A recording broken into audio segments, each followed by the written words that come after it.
ప్రజల ముంగిటికే నిత్యావసర వస్తువులు తీసుకువెళ్లాలనేటువంటి ఉద్దేశంతో జగన్మోహన్ రెడ్డి గారు ప్రారంభించారు. దీన్ని కడుపుమాట అంతకుమించి ఏమీ లేదు. 9,260 మంది వెహికల్స్ ఇచ్చారు. ఈ వెహికల్స్ ఎలా ఇచ్చారు? లోన్ తీసుకున్నారు పాపం. బడుగు బలహీన వర్గాలు, ఎస్సీలు, ఎస్టీలు, బీసీలు, మైనారిటీలు, వాళ్ళకు సంబంధించినటువంటి వారందరికీ కూడా రేషన్ షాప్ నుంచి ఇంటికి బియ్యాన్ని తీసుకెళ్లేటటువంటి కార్యక్రమం, ఇంటి దగ్గరికే బియ్యాన్ని పంపిణీ చేసే కార్యక్రమం కోసం ఇలాంటి కార్యక్రమాన్ని జగన్మోహన్ రెడ్డి గారి ప్రభుత్వం ప్రారంభించింది. 9,260 మందికి ఉపాధి కల్పించింది. దానితో పాటు మరొక వర్కరు, దాంతోపాటు పనిచేసే వర్కరు మరొకరికి కలిపితే మొత్తంగా సుమారుగా హమాలీలు వాళ్ళందరినీ కలిపితే 20,000 మందికి ఉపాధి కల్పించేటటువంటి కార్యక్రమం. 5 లక్షల పైచీలకు ఉన్నటువంటి ఆ వెహికల్ని లోన్స్ ద్వారా ఇప్పించారు ఆ ప్రభుత్వం. మా ప్రభుత్వం మారింది. ఇవాళ ఏం చేస్తున్నారు చంద్రబాబు నాయుడు గారు? మొత్తాన్ని పీకేశారు. ఇంకొక విషయాన్ని ఇక్కడ నేను చాలా స్పష్టంగా చెప్పదలుచుకున్నాను.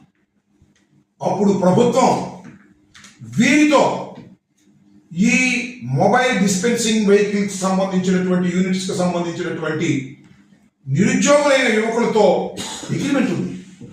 ఏ అగ్రిమెంట్? 72 మాసాలు వారితో అగ్రిమెంట్, లోను, ఈఎంఐ కట్టేటటువంటి కార్యక్రమం, వారికి 21,000 రూపాయలు ఇచ్చేటటువంటి కార్యక్రమం, మొత్తం 20,000 మంది ఆ అగ్రిమెంట్ పూర్తిగా అమలు పీకేశారు. ఎంత అన్యాయమో నాకు అర్థం కాలేదు. ఏమైపోవాలి? వెహికల్స్ ఇప్పించింది ప్రభుత్వం. మా ప్రభుత్వం, మీ ప్రభుత్వం పక్కన పెట్టు. Government is a continuous process.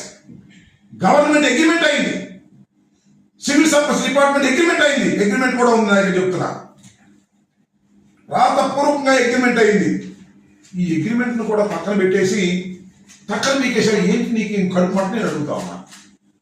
అది బతుకొద్దా? సడన్గా తీసేస్తావా? చక్కగా ఆక్సిజన్ 2 లక్షలు లాగేస్తే చచ్చిపోడా? ఇంత దుర్మార్గమైనటువంటి ఏమిటి కక్ష నాకు అడుగుతా ఉన్నాను నేను చంద్రబాబు నాయుడు గారు. ఏమిటి కక్ష వీళ్ళ మీద? వాళ్ళు ఏమైనా మాకు ఓట్లు వేశారా? ఎస్సీలు, ఎస్టీలు, బీసీలు ఎవరు ఓట్లు వేశారో మాకే తెలియదు. వాళ్ళందరూ ఓట్లు వేస్తే, వాలంటీర్లందరూ మాకు ఓట్లు వేస్తే ఈ పరిస్థితి వచ్చేదా?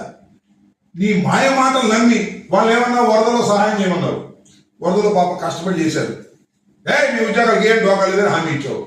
నువ్వు హామీ ఇచ్చావా అంటే నెరవేర్చమని అర్థమైపోతుంది. వాళ్ళ అయిపోతున్నాయి, ఉద్యోగాలు పీకేస్తున్నారు. ఇప్పటికైనా ఈ మొబైల్ డిస్పెన్సివ్ యూనిట్కి సంబంధించినటువంటి వారిని 72 మాసాలు నువ్వు కంటిన్యూ చేయటం ధర్మం, ఆ తర్వాత ఇష్టం. That's a different matter. అంతేకాదు వాళ్ళకి రావాల్సినటువంటి బకాయిలు కూడా 3,000 రూపాయలు ప్రతి నెల ఇవ్వాల్సినవి పెండింగ్లో ఉన్నాయి. అవి కూడా ఇచ్చి వారిని ఆదుకుని శభాష్ అనిపించుకో. లేదంటావా వారి ఉసురు కొట్టింది, నువ్వు మూల్యం చెల్లిస్తావు, మేము కూడా ఊరుకోము, మనం సపోర్ట్ చేస్తాము. అవసరమైతే న్యాయస్థానాలకు వెళ్ళి వారి ఉద్యోగ ప్రతి వాళ్ళకి ఆల్టర్నేటివ్ ఉపాధి కలగాలి కదా, కలిగించేటటువంటి ప్రయత్నం చేయవలసిందిగా కూడా మేము చేస్తామని ఈ సందర్భంగా తెలియపడి తీసుకున్నటువంటి 2,600 మందిది ప్రభుత్వం అర్ధంతరంగా తీసేయటం అన్యాయం అంటున్నా. అర్ధంతరంగా తీసే అన్యాయం ఏంటండి? మీరు రాజధాని రైతులు ఏం చేశారండి? మీరు పోలవరం ఏం చేశారండి? మీరు ఇదా దీంతో అయ్యేదనా? This the point I'm exposing. మళ్ళీ నువ్వేమంటారు? మీరు సరిగ్గా పోరాట్లేదండి అని నువ్వే అంటావు. మళ్ళీ ఏం చేయాలి? అడిగితే తప్పు, పోరాడితే తప్పు, గట్టిగా అడిగితే మీరేంటంటే ఏం చెప్తానండి? ఈ వితండవాదానికి అర్థం ఉండాలా? మేము చెప్తుంది ఒకటే, ఇవాళ ఈ మొబైల్ డిస్పెన్సింగ్ యూనిట్స్కి సంబంధించినటువంటి వ్యక్తుల్ని ప్రభుత్వం అగ్రిమెంట్ అయింది. ఆ అగ్రిమెంట్కు భిన్నంగా ఈ ప్రభుత్వం వ్యవహరిస్తుంది. ఇది తప్పు, సరి చేసుకోమని చెబుతున్నాం. చంద్రబాబుని చెప్పమను, మీరు తప్పు చేశారు కాబట్టి మేము కూడా తప్పు చేస్తున్నామని. సత్యం, ప్రభుత్వాలు చట్టబద్ధంగా ఏర్పడినటువంటి ప్రభుత్వాలు. మేము తప్పు చేస్తే మమ్మల్ని క్వశ్చన్ చేయాలి ఎప్పుడైనా సరే. We are answerable that. YSR Congress Party అధికారంలో ఉన్నప్పుడు రైతులతో అగ్రిమెంట్ చేయలేదు, లేకపోతే ఇంకోటి, that is questionable. Then it will be question, not now. ఈ ప్రశ్నకి ఆ ప్రశ్న, ఆ ప్రశ్నకి ఈ ప్రశ్న పెడితే ఇంకేముంది? వితండవాదం తప్పేముంది? What can I do? మాట చెబితే నాకు తెలియగలుగుతాను, నీకు బాగా తెలిసి నేను ఒప్పుకుంటాను. ప్రభుత్వం ఒక ఇండిపెండెంట్, ఒక అసోసియేషన్ అగ్రిమెంట్ వచ్చింది. ప్రభుత్వం మాట అగ్రిమెంట్ రద్దు అయిందా? ఎందుకు అగ్రిమెంట్ అంటున్నప్పుడు why you're signing on the agreements ఎందుకు అంటున్నా? ఎందుకు అగ్రిమెంట్ రావాలి? ఎందుకు జీవో ఇవ్వాలి? జీవో రద్దు చేసినప్పుడు అగ్రిమెంట్ ఏంటి? That will be decided by the courts. Already courts are there.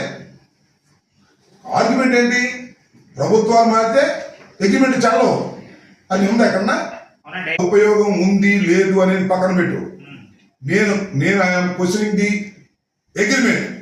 Agreement అనేది 72 మాసాలకు చేసుకున్న అగ్రిమెంట్ 50 మాసాలకి 52 మాసాలకి నువ్వు క్యాన్సిల్ చేస్తున్నావు. ఆల్టర్నేటివ్ చూపించకుండా క్యాన్సిల్ చేస్తున్నావు. ఇది చట్ట వ్యతిరేకం అని చెప్తున్నా. వాడు 100 చెప్పలే ఎవరైనా కానీ ఇది చట్ట వ్యతిరేకం. ఆల్రెడీ కోర్టులో ఉంది.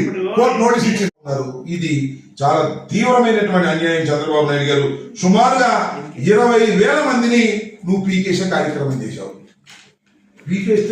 పీకేసావు అది వేరే విషయం. దాని సంగతి ఏంటో కోర్టులో తేల్చుకుంటాం మేము. వాళ్ళు కూడా కోర్టుకు వెళ్ళేటువంటి ప్రయత్నం చేస్తున్నారు. ఆల్రెడీ కొన్ని జిల్లాల నుంచి ఈ యూనిట్కి సంబంధించిన వారు కోర్టులో వేశారు. అది పెండింగ్లో ఉంది. దాని రిజల్ట్ ఎలా ఉంటుందో చూద్దాం. ఎందుకంటే ప్రభుత్వం అగ్రిమెంట్ చేసుకున్న తర్వాత ఆ అగ్రిమెంట్ కాలం పూర్తి కాకోకుండా వారిని అభ్యంతరంగా పీకేయటం అనేది న్యాచురల్ జస్టిస్కి వ్యతిరేకం. దాన్ని we will fight out in the honourable courts. That's a different matter. అయితే ఏందే వాళ్ళు తీసేటప్పుడు ఏమంటారు? అది సామెత ఉంది. కుక్కను చంపేటప్పుడు అంట దాన్ని పిచ్చుకొక్క అని ప్రచారం చంపేయాలంట. మూడు చంపి ఒప్పుకోరు. ఏదో కుక్కను చంపేవాలంట. అది పిచ్చుకొక్క అంటే అని నేను ముందే చెప్పాగా అన్నట్టుగా. ఇవాళ వీళ్ళందరూ ఏమంటున్నాడు? ఈ 9,260 మంది ప్లస్ వారితో పాటు మరొకరు వారి కుటుంబాలు ఇవన్నీ చూస్తే 20,000 ఇంటూ 3 వేసుకుంటే ఎంత ఉంది? 60,000 70,000 మంది. వీళ్ళందరూ స్మగ్లర్స్ అంట. ఈ వెహికల్స్ పెట్టి తిరిగేవాళ్ళు స్మగ్లర్స్ అంట. వీళ్ళందరూ కలిసి కాకినాడ పోర్టుకు బియ్యం తీసుకెళ్తారంట. ఏం పోయేగానం వచ్చిందా చంద్రబాబు నాయుడు గారు? నాకు అర్థం కాలేదు. వాళ్ళకి ఏమి సంబంధం? వాళ్ళేదో 21,000 ప్రభుత్వానికి తీసుకుని 5 లక్షల రూపాయల వెహికల్ని లోన్లో కొనుక్కుని ఈఎంఐ కట్టి వాళ్ళు బతికేది వాళ్ళు బతుకుతూ ఉంటే వాళ్ళు స్మగ్లర్స్ అంట. వాళ్ళు సంఘ విద్రోహ శక్తులు అంట. వాళ్ళ మీద బురద జల్లేటటువంటి కార్యక్రమం చేస్తున్నారు. తీసేయాలి. కాబట్టి స్మగ్లర్స్ ఎవరై అంటే నీ చుట్టూ ఉన్న వాళ్ళు స్మగ్లర్స్, నీ ఎమ్మెల్యే స్మగ్లర్స్. నేను ఇవాళ చెప్తున్నా, కాదని చెప్పమని ఎవరైనా సరే ప్రతి ఎమ్మెల్యేకి అనేక రకాల ఆదాయాలు వస్తున్నాయి. దానిలో ఈ పీడిఎస్ బియ్యం, ఈ బియ్యం ఒక ఆదాయం. ఏ నియోజకవర్గం చూడండి, ఎమ్మెల్యే గారికి ఇంత ముట్ట చెప్తారు.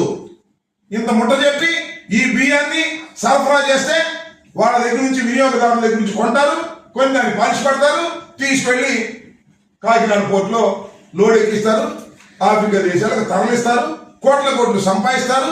దానిలో కాస్తో కోస్తో ఎమ్మెల్యేలకు ఇచ్చేటటువంటి కార్యక్రమం. ఏ ఎమ్మెల్యే ఈ బియ్యపు డబ్బులు కక్కుర్తి పట్టం లేదో చెప్పమని జరుగుతా ఉన్నది. వైఎస్ఆర్ కాంగ్రెస్ పార్టీ అధికారంలో ఉన్నప్పుడు ఇలా జరగలేదు. ఈ పార్టీ అధికారంలోకి వచ్చిన తర్వాత తెలుగుదేశానికి సంబంధించినటువంటి ఏ ఎమ్మెల్యే ఈ గడ్డి కలవటం లేదో చెప్పమన్నా. ప్రతి ఎమ్మెల్యేకి మట్టి ఇసుక ఉంటే అలాగే తీసుకుంటే మట్టి ఇసుక ఉద్యోగాల ట్రాన్స్ఫర్లు, ఈ బియ్యం అమ్ముకునే కార్యక్రమం దగ్గర నుంచి ఆ మాఫియా దగ్గర నుంచి డబ్బులు తీసుకోవటం, వీళ్ళు స్మగ్లర్స్. పాపం ఇలాంటి 2,600 మంది నిరుద్యోగులు, ఎస్సీలు, బీసీలు వాళ్ళ మీద మరి ఏడ్చేటటువంటి కార్యక్రమం చేస్తున్నావు.